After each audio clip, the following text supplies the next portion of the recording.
اللهم صل على سيدنا محمد يا رب صل وسلم دائما ابدا على حبيبي. اور جو آدمی زیادہ خراب ہو نا، ہم اس کو کہتے ہیں کہ تو ٹھیک نہیں ہو سکتا، ریپیئرنگ سے ٹھیک نہیں ہوگا، تجھے کھول کے دوبارہ جوڑنا پڑے گا. تجھے کھول کے کوئی جوڑے گا دوبارہ، نئے سرے سے تیری فٹنگ ہوگی تو شاید تو انسان کا بچہ بن جائے. ریپیئرنگ سے تو ٹھیک ہونے والا نہیں ہے. تو یہ تو خیر ایک مذاق ہے. بتانے کا مقصد ہے مشکل کام خود بخود نہیں ہوتے، کوئی کرتا ہے.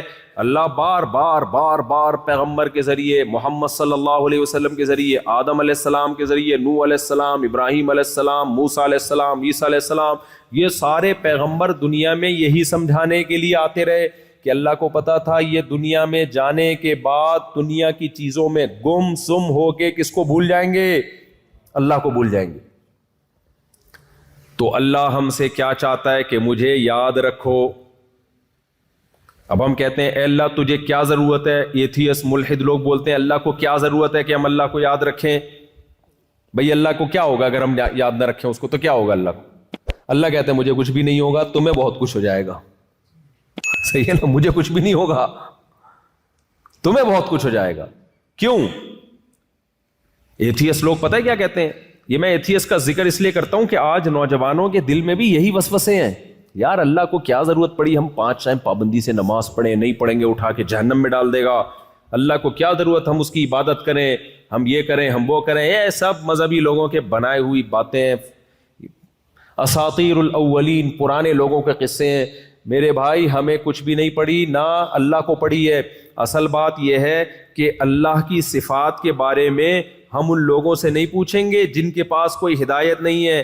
اللہ ہم سے کیا چاہتا ہے، وہ کن چیزوں کو پسند کرتا ہے، کن چیزوں سے اللہ ناراض ہوتا ہے، یہ اللہ ہی بتائے گا نا. یہ اللہ کے علاوہ مخلوق بتائے گی؟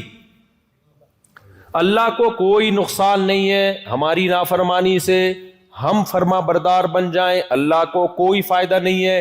لیکن اللہ اپنی صفات بتاتا ہے کہ لا یرضی لعبادہ الکفر. جب تم خدا کی سے بغاوت کرتے ہو، اس کی نافرمانی کرتے ہو، اس نافرمانی پہ وہ خوش نہیں ہوتا، اس نافرمانی پہ وہ ناراض ہوتا ہے. اور جب تم اس کے شکر گزار بنتے ہو تو اس پہ وہ خوش ہوتا ہے. یہ کیسے ممکن ہے کہ دنیا میں کوئی کسی سے خوش ہو اور انعام نہ دے، اور جب کسی سے ناراض ہو تو سزا نہ دے؟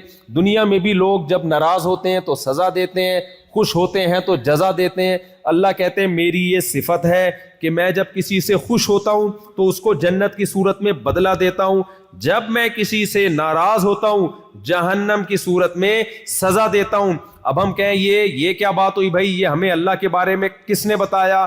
تو بھائی جو جس کی صفت ہوتی ہے، کون کس چیز کو پسند اور ناپسند کرتا ہے، یہ وہ خود بتاتا ہے یا آپ فیصلہ کرتے ہو؟ آپ نے میری دعوت کی، فرض کرو آپ نے کیا کر لی، میری دعوت کی، فرض کرو. اب آپ کہہ رہے ہو بھائی مفتی صاحب کو پیزا پسند ہے، مفتی صاحب کو برگر پسند ہے، مفتی صاحب کو گاجر کا حلوہ پسند ہے. کوئی عقل مند وہاں بیٹھا ہوگا بولے گا بابے یہ مفتی صاحب سے پوچھا جائے گا کہ ان کو کیا پسند ہے، تو خود سے کیوں فیصلہ کر رہا ہے؟ دیکھو ایک مولوی صاحب بیمار تھے، لیٹے ہوئے تھے، آنکھیں بند تھیں، ایسا لگ رہا تھا کہ آخری سانسیں چل رہی ہیں. اب لوگ مشورہ کر رہے ہیں بھائی مولوی صاحب کو کوئی طاقت کی غذا کھلاؤ، ٹھیک ہے نا، مشورہ چل رہا ہے. ایک نے کہا بھائی مولوی صاحب کو کدو کا شربت پلاؤ، ایک نے کہا مولوی صاحب کو یہ پلاؤ، ایک نے کہا مولوی صاحب کو یہ کھلاؤ، ایک نے کہا مولوی صاحب کو گاجر کا حلوہ کھلاؤ. مولوی صاحب کی آنکھ ایک دم یوں کر کے تھوڑی سی کھلی، ٹھیک ہے، پھر بند ہو گئی.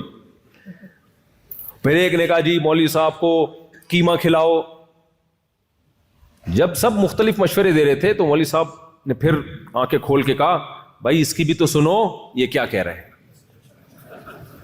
ایک آدمی مولوی صاحب کے پاس پیر صاحب کی دعوت کی، اس نے ایک آدمی نے نا پیر صاحب کی دعوت کی اور کہا پیر صاحب آپ کو میں کدو شریف کھلاؤں یا لوکی شریف؟ پیر صاحب نے کہا کوئی بغیرت سا مرغا کھلا دے تو مجھے. اتنی شریف چیزوں کی ضرورت. مرغا ہو بھلے بغیرت ہو, وہ شریف لوکی سے پیر صاحب کی نظر میں بہتر ہے.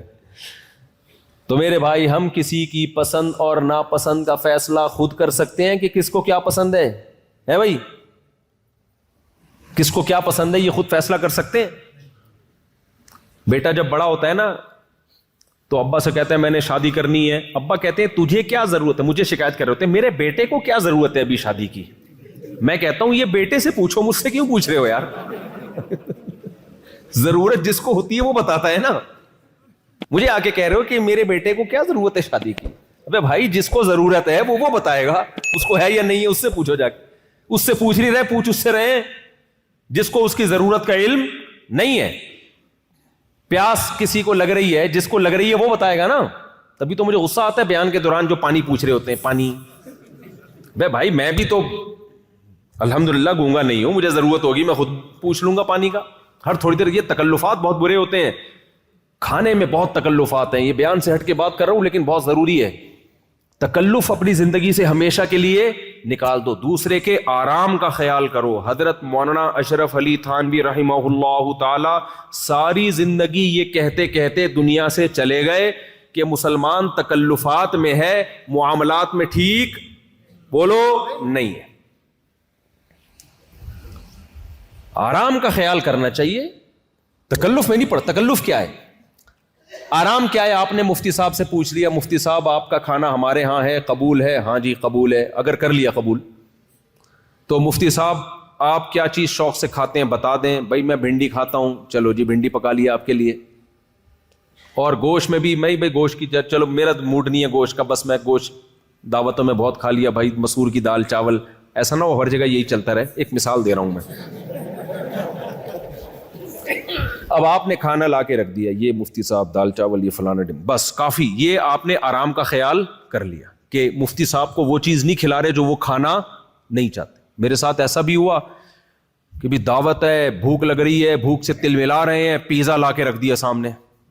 ابے میرے تو نوالا غلق میں پیزے کا نہیں اترتا یار, کھائے چبائے نہیں آتا. اب ہم کھا رہے ہیں مروت میں, چلو یار اب کیا کہے آدمی. تو اندگلے نے محنت زیادہ کی ہے, سامنے والے کے آرام کا خیال نہیں کیا. ہم تو اب مروت میں کھا لیتے ہیں, اب کیا کریں. تو آرام کا خیال کرنا چاہیے, کسی کا بھی تکلف نہیں. تکلف کیا ہے, آپ نے بھائی بنا دیا, یہ بھنڈی ہے, یہ فلانا ہے, یہ ڈمکانا ہے, رکھ دی. اب آپ بار بار پوچھیں مفتی صاحب یہ بھنڈی کھائیں گے آپ, مفتی صاحب یہ نہاری کھائیں گے آپ, مفتی صاحب یہ رائتا بھی ہے. بھائی رکھا ہوا ہے نا, مندھے الحمدللہ اللہ کا شکر ہے آنکھیں ہیں ہماری, نظر آ رہا ہے. اتنا تنگ کرتے ہیں بھائی. ایک دعوت میں کیا ہوا, اتنا پوچھ رہے ہیں یہ کھائیں گے, میں نے کہا چپ رہو گے تو کھاؤں گا نا میں. کیا خیال ہے بھائی, آپ چپ بیٹھو گے تو میں کھاؤں گا. پھر میں نے ایک بندے کو لگا دیا, میں نے کہا جو آئے گا نا پوچھے گا خود ہی جواب دے دینا, میرا میٹر اب آہستہ آہستہ کیا ہو رہا ہے, شارٹ ہو رہا ہے. یہ کھا لیں وہ کھا لیں, بھائی سب کچھ سامنے رکھا ہے, پیسے بھی نہیں لے رہے آپ ہم سے, فری میں کھلا رہے ہو, تو اب ہماری مرضی یار, جو کھا لیں گے. تکلف بری چیز ہے, دوسرے کی راحت کا خیال اچھی چیز ہے. حضرت مولانا اشرف علی تھانوی نے فرمایا جب مہمان گھر میں آئے, بیٹھتے ہی بلکہ بیٹھنے سے پہلے سب سے پہلے اس کو واش روم کا بتاؤ. بعض دفعہ مہمان میں شرم ہوتی ہے, بہت زور کا آیا ہوا ہوتا ہے, بتا نہیں رہا ہوتا. وہ کہتا ہے میزبان کیا کہے گا کہ یار آتے ہی کہاں گھس گئے بیت الخلا میں, اس کو شرم آ رہی ہوتی ہے. اب یہ سلمان بھائی ہیں, ان کو بہت زور کا پیشاب آیا ہوا تھا, کل کہنے لگے میں مفتی صاحب مجھے بہت زور کا پیشاب آیا ہوا ہے, میں پیشاب کروں. اب پوری ڈیٹیل بتا رہے ہیں نا, میں چاروں پیشاب کر لوں تاکہ تھوڑا سا فریش ہو جاؤں. میں نے کہا اتنی ڈیٹیل کرنے کی کیا ضرورت ہے بھائی, پیشاب آ رہا ہے جاؤ پیشاب کر کے آ جاؤ. انسان کو خود بخود ایک شرم سی آتی ہے بتاتے ہوئے کہ میں نے کہاں جانا ہے, واش روم. یہ انسان کی نیچر ہے, لہذا وہ پوری ڈیٹیل پورا نا حاشیہ چڑھا دیا انہوں نے کہ ایکچولی وہ اس لیے میں جا رہا ہوں کہ تھوڑا فریش ہونا چاہتا ہوں. بھائی تو جا یار, اس میں اتنی ڈیٹیل میں جانے, یہ نیچرل ہے, نہیں آ رہا تو ٹینشن کی بات ہے, پھر ڈاکٹر سے رابطہ کرنے کہ آ ہی نہیں رہا, آ رہا ہے یہ تو بالکل ٹھیک ہے. تو آداب معاشرت, یہ حضرت حکیم الامہ کی کتاب پڑھیں. آج یہ آداب غیر مسلم قوموں میں آ گئے ہیں, انگریزوں میں نظر آ رہی ہیں یہ چیزیں ہمیں. جاپانیوں میں نظر آ رہی ہیں, مسلمانوں میں شارٹ ہوتی جا رہی ہیں. تو انہوں نے فرمایا کہ جب کوئی مہمان گھر میں آئے, سب سے پہلے یہ واش روم ہے بھائی, اس کو خود ہی لے جاؤ کان پکڑ کے. خیر اتنا نہیں کرو, اس کو بس بتا دو کہ یہ. تو کہاں سے کہاں بات چلی گئی, میں کیا کہہ رہا تھا, بات کہاں سے کہاں نکل گئی. ہاں, تو میں یہ عرض کر رہا تھا میرے بھائی, اللہ اپنا انٹروڈکشن, اپنا تعارف کیوں کرواتا ہے, اللہ کو پتا ہے. یہ لوگ زیمبیا میں آ کے, غیر مسلم ملک میں آ کے, جب چاروں طرف شباب بھی دیکھیں گے اور کباب بھی دیکھیں گے اور شباب بھی دیکھیں گے اور شراب بھی دیکھیں گے, تو ان کو اللہ سمجھ میں نہیں آئے گا. پھر جب ان کو کوئی آ کے کہے گا فجر کی نماز جماعت سے پڑھو, کیا ٹینشن والا کام. ہاں, میں یہ عرض کر رہا تھا, یہ بتا رہا تھا کہ اللہ ہماری نیکی سے خوش ہوتا ہے, اور تھوڑا خوش نہیں, بہت خوش ہوتا ہے. اللہ گناہ کرنے سے ناراض ہوتا ہے, اور تھوڑا ناراض نہیں, بہت ناراض ہوتا ہے. تو اللہ کی یہ صفت ہے, اللہ کی یہ چاہت ہے. اب یہ چاہت اللہ میں ہے یا نہیں ہے, یہ میں نہیں بتا سکتا, یہ آپ نہیں بتا سکتے, یہ ایتھیس ملحد نہیں, یہ گورا نہیں بتا سکتا, یہ جیپنیز نہیں بتا سکتے. یہ جو ذات ہے وہی بتائے گی. تو اللہ نے پیغمبروں کے ذریعے, آسمانی کتابوں کے ذریعے ہمیں بتایا ہے کہ میں ایسا نہیں ہوں جیسا ایتھیس اور ملحد میرے بارے میں کہتے ہیں کہ تم نافرمانی کرو تو مجھے کوئی غصہ نہیں آئے گا, تم میری فرما برداری کرو تو کوئی خوشی نہیں ہوگی. جو نافرمان ہے اسے مار کے مٹی کر کے ختم کر دوں گا, جو نیک لوگ ہیں انہیں بھی مار کے مٹی کر کے ختم کر دوں گا. نا نا نا نا نا, کوئی میری فرما برداری کرتا ہے, میرے لیے قربانی دیتا ہے, میرے لیے صبح نیند قربان کر کے مسجد میں حاضری دے کے فجر کی نماز پڑھتا ہے, مجھے وہ تھوڑا اچھا نہیں بلکہ بہت زیادہ اچھا لگتا ہے. اور جو نماز قضا کرتا ہے مجھے وہ تھوڑا برا نہیں بلکہ بہت زیادہ برا لگتا ہے. اے اللہ کیوں برا لگتا ہے, تیرے اندر یہ صفت تو ہے مگر اس کی ریزن کیا ہے. اللہ کہتے ہیں کہ ناشکری, دنیا میں کوئی عقل مند آدمی بھی ناشکری کو پسند نہیں کرتا. آپ نے دیکھا ہوگا ماں باپ بچہ جنتے ہیں, بچہ نافرمان نکلے جائیدادوں سے عاق کر دیتے ہیں, بد دعائیں دینے پہ آ جاتے ہیں. تو اللہ نے اپنی صفات پہ انسان کو پیدا کیا ہے تاکہ انسان کو اللہ کی صفات سمجھ میں آئے, اللہ سمجھ میں آئے کہ اللہ کیا چاہتا ہے. تخلقوا باخلاق اللہ, حدیث میں آتا ہے, ان تکفروا, اگر تم نافرمانی کرو گے تو اللہ اس نافرمانی کو پسند نہیں کرتا.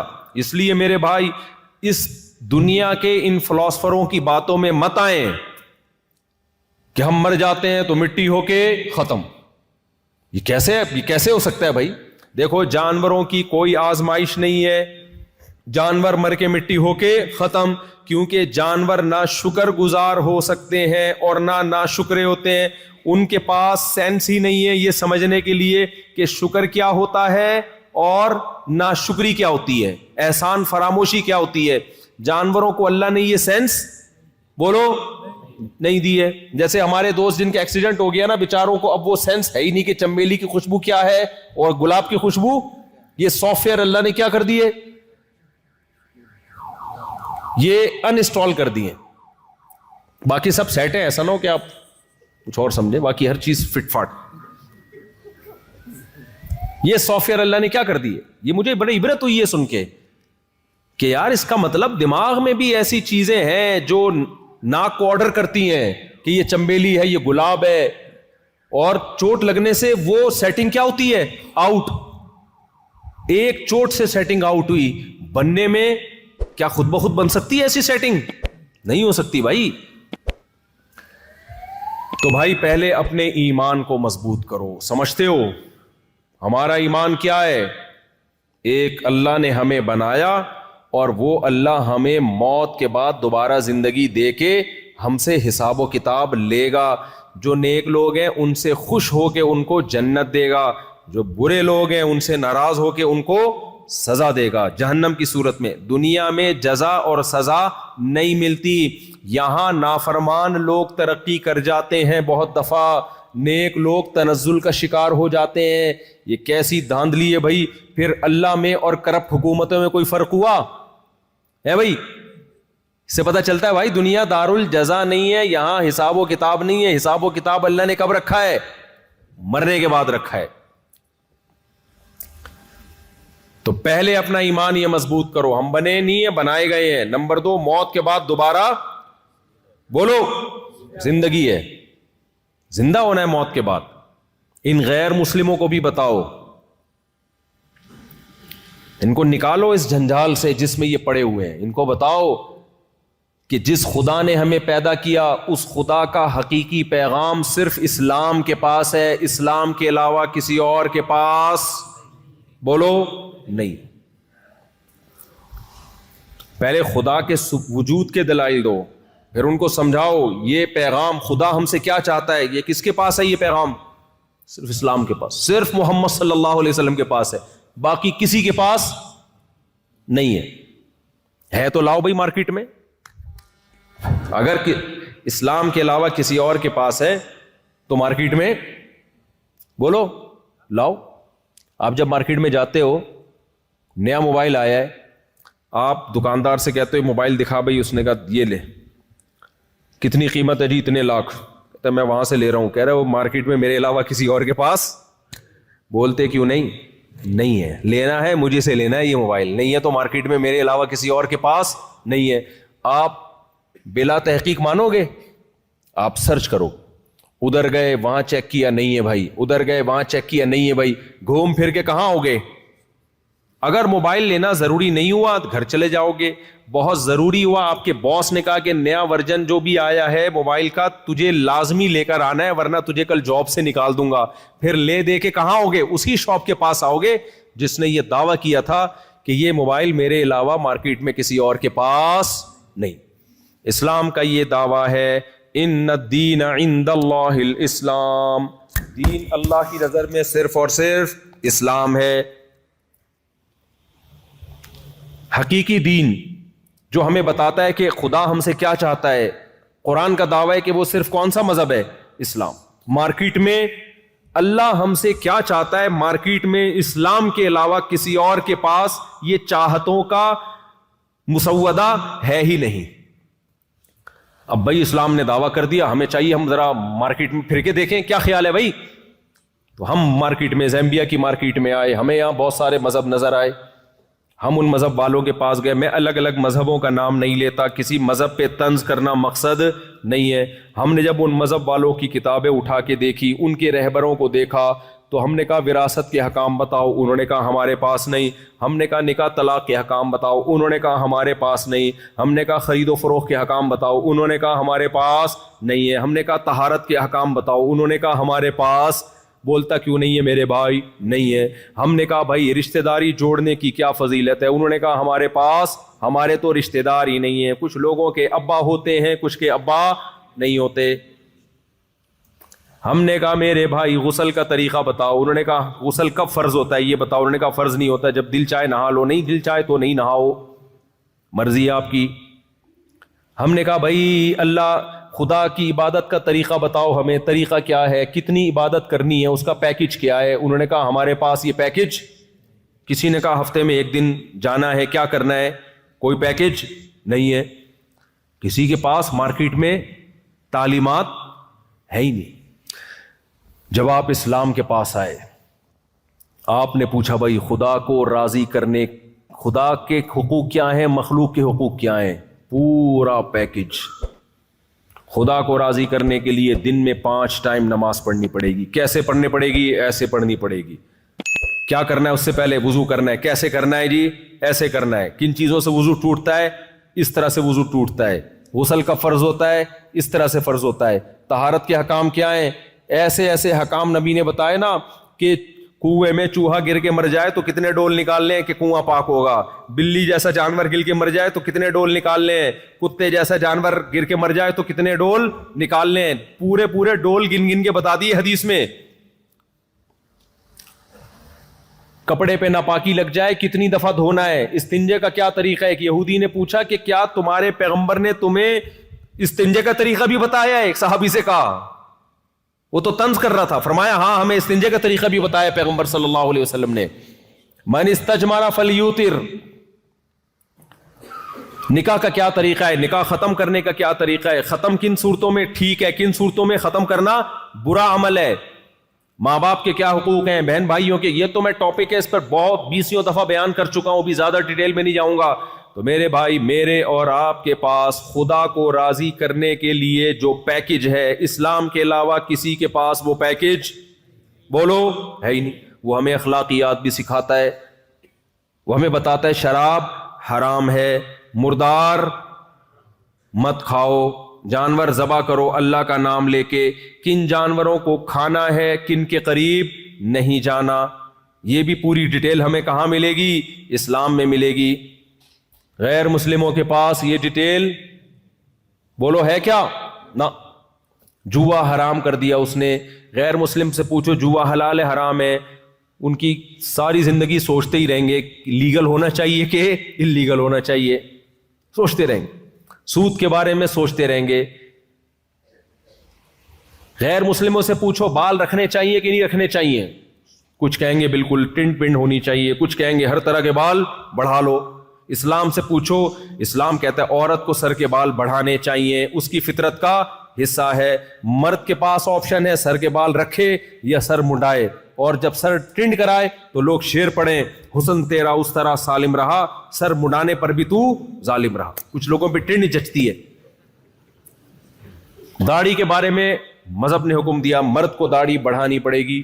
مونچھوں کے بارے میں حکم دیا بغلوں کے بال صاف کرنے، زیر ناف بال صاف کرنے۔ اتنی ڈیٹیل میں کوئی مذہب تمہیں گائیڈنس دیتا ہے؟ کوئی ہے کسی کے پاس؟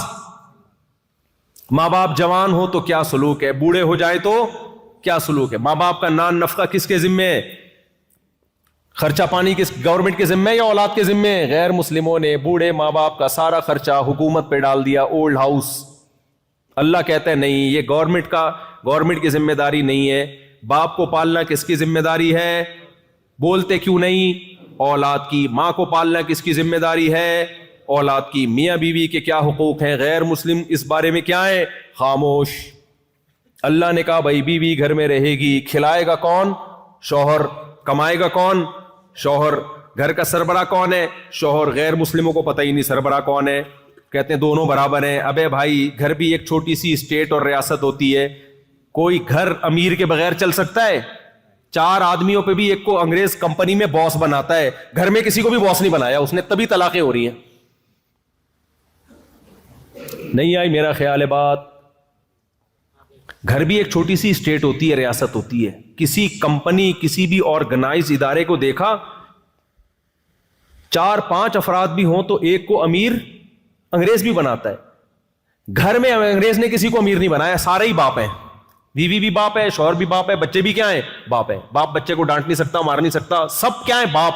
تو جب سب ایک گھر میں باپ ہوں گے تو گھر چلے گا؟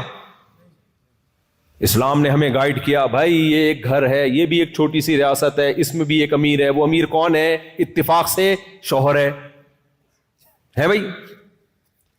وہ کون ہے بھائی؟ اس لیے عورت کو حکم دیا گھر میں اطاعت کس کی کرنی ہے؟ شوہر کی، تاکہ یہ گھر چلے۔ تبھی مسلمانوں کے گھر چل جاتے ہیں، غیر مسلموں کے گھر بنتے ہی نہیں ہیں، چلتے کہاں سے؟ اور بنتے ہیں تو بڑی مشکل سے چلتے ہیں۔ طلاقوں کا ریشو، اتنی طلاقیں، اللہ کی پناہ۔ تو میرے بھائی اپنے مذہب پہ فخر کرو، سمجھتے ہو؟ مذہب پہ کیا کرو؟ فخر کرو، شکر کرو، اور دعا مانگا کرو، ربنا لا تزغ قلوبنا بعد اذ ہدیتنا وہب لنا من لدنک رحمہ۔ اے اللہ، جب تو نے ہمیں اسلام دے دیا تو اب ہمارے دلوں کو اسلام سے ہٹانا نہیں، موت تک ہمیں ایمان پہ قائم رکھنا ہے۔ بہت بڑا احسان ہے اللہ کا، خدا کی قسم۔